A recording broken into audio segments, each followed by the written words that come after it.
Quand le Sahel scelle un pacte avec Moscou, achète-t-il enfin sa liberté ou court-il après un mirage périlleux? Cette question, simple en apparence, porte en elle toute la complexité du destin africain contemporain. C'est sous le soleil brûlant, là où la poussière du désert s'infiltre dans chaque recoin, que se jouent désormais des choix historiques. Soldats russes et sahéliens s'entraînent côte à côte, les visages marqués par la fatigue, mais aussi par la détermination. À quelques pas, des blindés russes s'enfoncent dans le sable, tandis que, sur une butte, des drapeaux tricolores russes flottent à côté de l'or vert du Sahel. Pour beaucoup, ces images ne sont pas de simples exercices militaires. Elles incarnent une rupture, le signe tangible d'un continent qui ose, enfin, tourner la page d'un passé douloureux. En avril 2025, un accord retentissant voit le jour. 20 milliards de dollars en armes, en crédit, en promesses d'avenir. Pour le Burkina Faso, le Mali et le Niger, ce pacte est plus qu'un simple contrat. C'est la promesse de défendre, pour la toute première fois depuis des générations, leur souveraineté sans demander la permission à d'autres puissances. L'accord prévoit la livraison d'armes de dernière génération, la mise en place d'une banque commune, et même la formation de techniciens et d'ingénieurs locaux. Il ne s'agit pas seulement de recevoir, mais d'apprendre, de s'approprier le savoir-faire. À Paris et à Washington, la nervosité est palpable. L'Afrique, affranchie des vieilles tutelles, ose choisir sa route. Les diplomates se réunissent, les analyses affluent, mais derrière les sourires, une angoisse sourde persiste. Ce saut vers l'Est, est-il la conquête de la dignité ou l'entrée dans une nouvelle dépendance, simplement repeinte?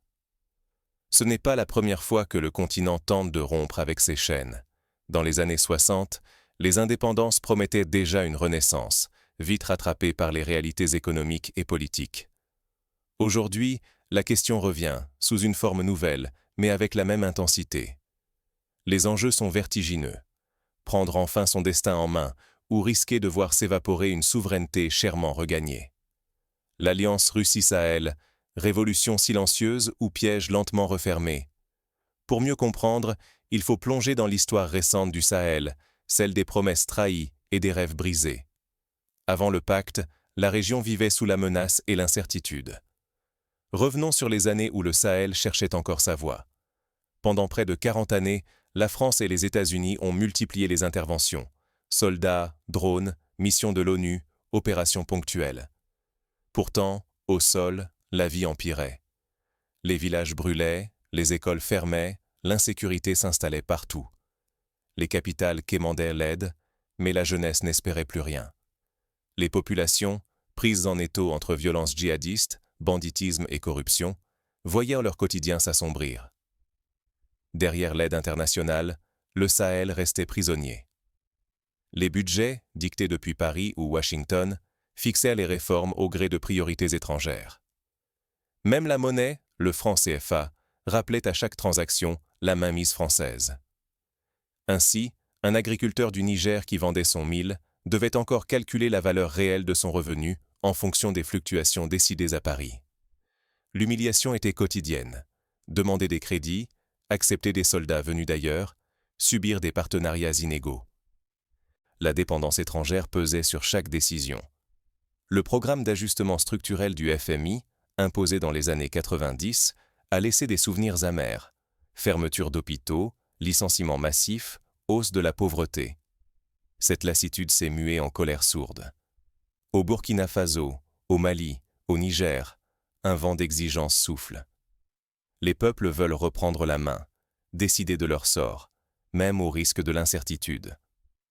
Ce vide, ce besoin de dignité, a ouvert la porte à une alternative radicale, la Russie.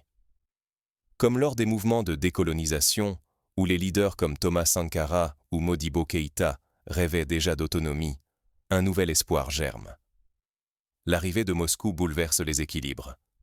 En quelques mois seulement, la Russie livre des armes sans condition, envoie des formateurs et des hélicoptères sans négociation interminable. Enfin, le Sahel reçoit un appui militaire sans sermon ni arrière-pensée. Pour la toute première fois, les dirigeants locaux se voient proposer un partenariat qui ne commence pas par une leçon de morale. La nouveauté va plus loin. une banque commune, hors du système SWIFT, émerge. Le Sahel peut désormais commercer, investir, régler ses dettes sans passer par Paris ou New York. Ce nouvel établissement, la Banque de développement Sahel-Russie, symbole puissant, promet une souveraineté financière à l'abri des sanctions occidentales. L'exemple du Venezuela, qui a vu ses avoirs bloqués par les États-Unis, hante les mémoires. Disposer de sa propre infrastructure financière, c'est se prémunir contre le chantage international. Moscou ne se limite pas aux armes. Son discours est celui du respect, de la coopération entre égaux. Pour les dirigeants sahéliens, c'est la promesse d'un partenariat sans arrogance ni conditions cachées. Pour beaucoup, ce soutien incarne une renaissance, le droit de choisir, de bâtir, même au prix de l'isolement ou de nouveaux liens de dépendance.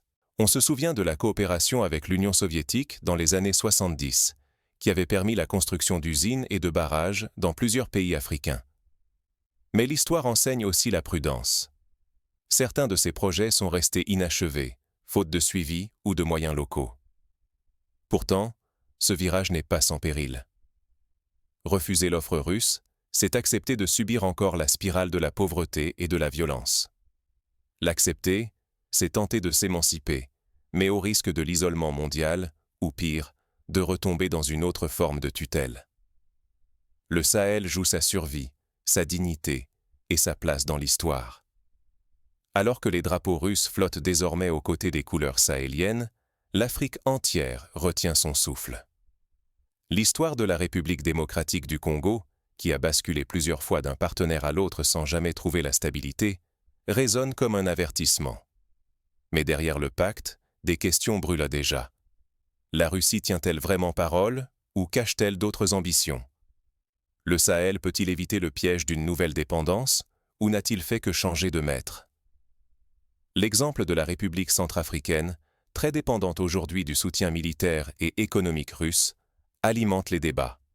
Deux puissances, deux monnaies, une ambition. Rompre avec l'ancien ordre, bâtir leur propre monde. Au Sahel, ce rêve prend corps sous un soleil de plomb, là où des blindés russes roulent aux côtés de soldats africains. Jamais alliance n'avait été aussi flagrante. Moscou apporte plus que des armes. Elle propose un modèle inédit d'indépendance. Les cérémonies officielles, retransmises à la télévision, montrent des officiers africains décorés par des généraux russes, signe d'une reconnaissance nouvelle. Premier pilier, l'armement.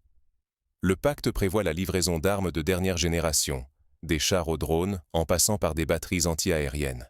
Désormais, le Burkina Faso, le Mali et le Niger ne comptent plus sur des contingents étrangers pour protéger leurs frontières. Ils reprennent l'initiative, appuyés par la technologie russe. Les images de patrouilles mixtes, saluées sous deux drapeaux, sont devenues l'emblème d'une ère nouvelle. Des exercices conjoints sont organisés et pour la première fois, les forces locales disposent de moyens de surveillance sophistiqués pour détecter les incursions ennemies. Mais la vraie rupture se joue dans les coffres, bien plus que sur le terrain. En créant la Banque de développement Sahel-Russie, institution indépendante, ces pays s'affranchissent enfin du joug financier occidental. La SRDB opère sans passer par SWIFT, hors d'atteinte des sanctions, pilotée depuis Ouagadougou et Moscou. Pour la toute première fois depuis l'indépendance, le Sahel contrôle directement ses flux financiers, sans aval étranger. Cela rappelle la création de la Banque des États de l'Afrique centrale, mais cette fois-ci, le contrôle est partagé avec un partenaire non occidental. La banque ne se limite pas à accorder des crédits. Elle gère en direct les paiements issus de l'or, de l'uranium et du coton, ressources stratégiques du Sahel. Désormais, les revenus de ces matières premières ne transitent plus par Paris ou Washington, mais financent, via une plateforme numérique interne, des projets locaux. Routes, écoles, marchés renaissent, chaque transaction simplifiée par des applications mobiles conçues pour ce nouveau système. Les jeunes entrepreneurs sahéliens profitent de microcrédits pour lancer des start-up agricoles ou technologiques, levant ainsi la barrière de l'accès au financement qui paralysait tant de projets. Les résultats sont immédiats. La baisse des violences dans certaines zones a permis la réouverture de marchés et de classes fermées depuis des années. À Mopti, au Mali, une route autrefois impraticable est enfin goudronné grâce à des fonds débloqués sans délai. Les premiers chantiers d'infrastructure, financés hors des circuits traditionnels, transforment le quotidien. À Niamey, la construction d'un centre de santé moderne, piloté par une équipe locale, redonne espoir à des quartiers longtemps abandonnés. Pour beaucoup, c'est enfin l'aube d'une souveraineté économique réelle, où la dignité se gagne, non se mendie. Mais l'accord suscite aussi de l'inquiétude. Les progrès sont fulgurants, peut-être trop. Certains craignent de remplacer une dépendance par une autre, un drapeau par un nouveau maître. Une question colle aux lèvres. Peut-on vraiment s'émanciper sans risquer d'autres chaînes, invisibles celles-là? Sous l'euphorie, l'histoire hésite entre renaissance et mirage. Ce modèle sera-t-il l'exemple d'un continent réinventé ou la première scène d'une nouvelle servitude déguisée? L'histoire du Mozambique, qui avait cru trouver la prospérité avec l'aide soviétique avant de sombrer dans la guerre civile, encourage à ne jamais baisser la garde. Mais l'expérience n'en est qu'à ses débuts. Déjà, les regards du monde convergent vers le Sahel, prêts à juger si cette alliance change la donne ou ne fait que déplacer les lignes. Les médias africains multiplient les reportages, analysant les premières retombées du pacte. Les réseaux sociaux bruissent de débats passionnés. Le Sahel fascine, inquiète, divise. Une question brûle. La liberté peut-elle exister sans l'appui financier de l'Occident? Cette audace déstabilise les chancelleries. L'alliance russo-sahélienne, loin d'être un simple pacte militaire, inaugure une ère d'incertitude pour toute l'Afrique, et peut-être pour le monde. Les décideurs de l'Union africaine observent attentivement, conscients que l'enjeu dépasse largement les frontières du Sahel. Déjà, d'autres pays africains observent le modèle sahélien avec une attention fiévreuse. Au-delà du Burkina Faso, du Mali et du Niger, des voix s'élèvent au Soudan, en Centrafrique, voire au Tchad. Elles réclament un système bancaire affranchi, inspiré par la nouvelle banque du Sahel. Partout, les gouvernements débattent, la société civile s'enflamme. Faut-il tenter le saut, rompre avec les vieilles dépendances, oser l'inconnu? Au Sénégal, des manifestations de jeunes appellent à la création d'une banque panafricaine, citant le modèle sahélien comme exemple. Face à cette révolution, l'Occident réagit. Les sanctions économiques tombent, les aides sont suspendues, l'isolement diplomatique s'installe. Paris, Bruxelles, Washington ferment les vannes. Les comptes sont gelés, les ambassadeurs rappelés. Certains espèrent un retour en arrière. D'autres prédisent l'effondrement rapide du Sahel, privé de ses partenaires historiques. Pourtant, l'histoire de l'Iran, qui a su développer une économie de résistance malgré les sanctions, montre qu'il est possible de survivre, voire de prospérer, en marge du système mondial dominant. Mais sur place, une autre mélodie s'élève. À Bamako, Ouagadougou, Niamey, la fierté enfle. Slogans muraux, chansons de rap, fresques. Le non-alignement devient cri de ralliement. L'enseignement local se métamorphose, histoires et langues africaines trouvent leur place à l'école. Les manuels célèbrent désormais les héros nationaux, effaçant les récits coloniaux.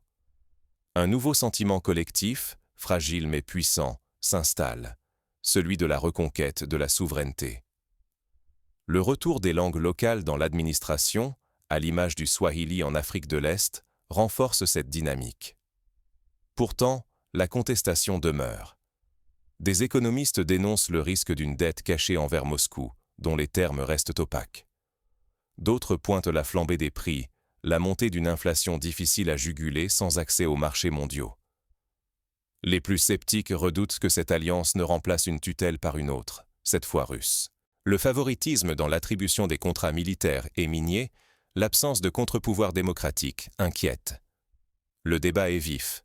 Souveraineté, oui, mais à quel prix? Les débats télévisés opposent partisans et détracteurs, rappelant les discussions passionnées sur l'Union européenne dans les années 90. À cette croisée des chemins, tout reste possible. Si le Sahel transforme l'essai, il pourrait devenir le moteur d'un nouvel âge d'or africain et inspirer une vague souverainiste. Mais l'échec signifierait isolement, misère accrue, peut-être même un autoritarisme déguisé. L'enjeu est total. La survie et l'honneur de la région sont en jeu. L'exemple du Ghana, qui a su rebondir après une crise économique profonde en diversifiant ses partenaires, montre que la résilience n'est jamais impossible. Rien n'est écrit. Entre rêve d'émancipation et crainte du repli, le Sahel expérimente, sous le regard du continent et du monde. Les étudiants des universités de Dakar à Abidjan organisent des colloques, comparant la stratégie sahélienne à celle de l'Inde lors de sa marche vers la non-alignement dans les années 50. Mais l'histoire n'avance jamais en ligne droite. Il reste à voir si le Sahel saura transformer l'audace en victoire durable. L'Asie du Sud-Est, après avoir subi la domination coloniale, a su bâtir des modèles hybrides, combinant protectionnisme, ouverture et innovation. Le Sahel s'inspirera-t-il de ces exemples pour inventer sa propre voie?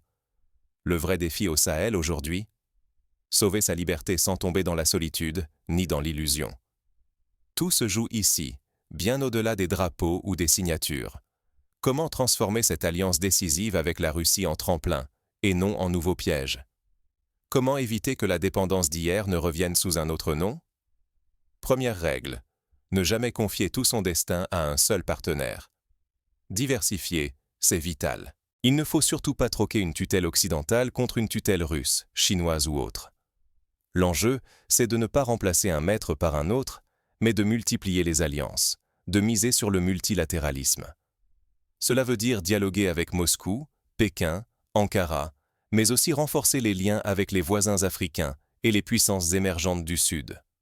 Le vrai pouvoir, c'est celui de choisir, pas de subir. L'exemple du Maroc, qui a su tisser des liens variés avec l'Europe, la Chine, la Russie et les États-Unis, montre la puissance de la diversification stratégique. Ensuite, il est urgent de valoriser ce qui a longtemps été sous-estimé, les ressources locales et surtout le capital humain. L'or, l'uranium, le coton comptent, mais rien n'est plus précieux que l'intelligence, la créativité et la jeunesse du Sahel. Miser massivement sur l'éducation, la formation technique, l'entrepreneuriat, c'est refuser la fuite des richesses et bâtir une économie solide, vraiment autonome. Développer des industries locales, investir dans une agriculture intelligente, c'est créer des emplois, retenir les talents et renforcer la dignité collective. Les expériences du Rwanda, qui a misé sur l'innovation et l'éducation pour sortir de la crise, servent de référence. Mais à quoi servent des milliards investis ou des armes de pointe si la technologie et la finance ne profitent qu'à une élite? La vraie modernité, c'est de placer la technologie et la finance au service du peuple, pas de quelques-uns. Cela passe par des plateformes de paiement accessibles, des crédits pour les petites entreprises rurales, des investissements dans la santé connectée ou l'énergie solaire partagée. Chaque village doit profiter des innovations, pas seulement les salons de la capitale.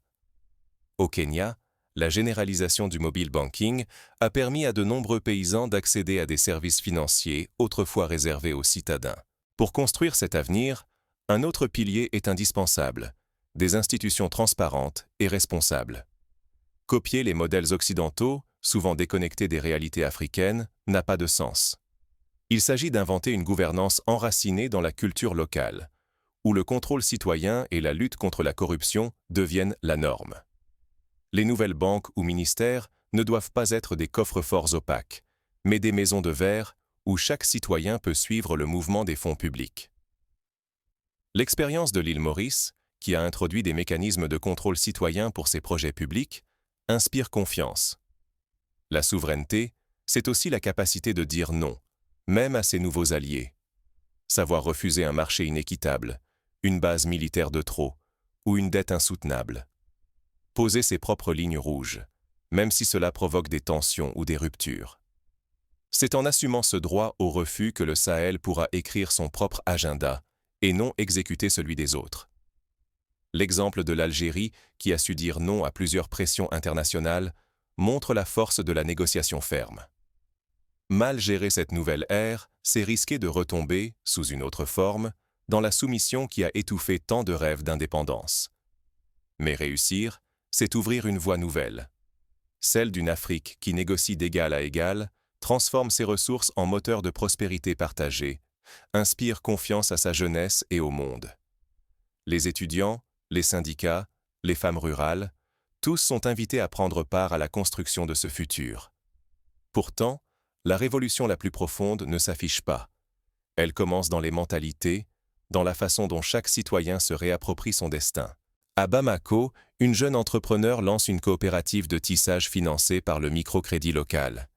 À Niamey, un lycéen développe une application pour faciliter l'accès à l'eau potable. À Ouagadougou, des collectifs citoyens surveillent l'utilisation des fonds publics. Chaque geste compte. Chaque initiative tisse le fil d'un avenir plus libre. Le Sahel s'avance donc sur une ligne de crête vertigineuse entre fierté retrouvée et nouveaux périls. Mais les choix qui s'annoncent concernent bien plus que 3 pays. Ils pourraient rebattre les cartes du continent tout entier.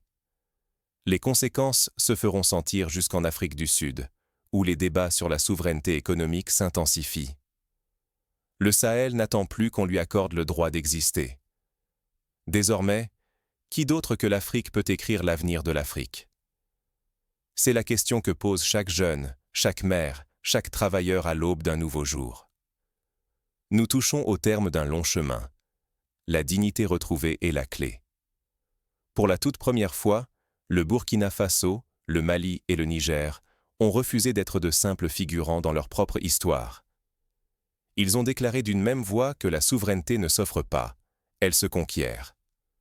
Le monde observe, mais c'est au Sahel de fixer le cap.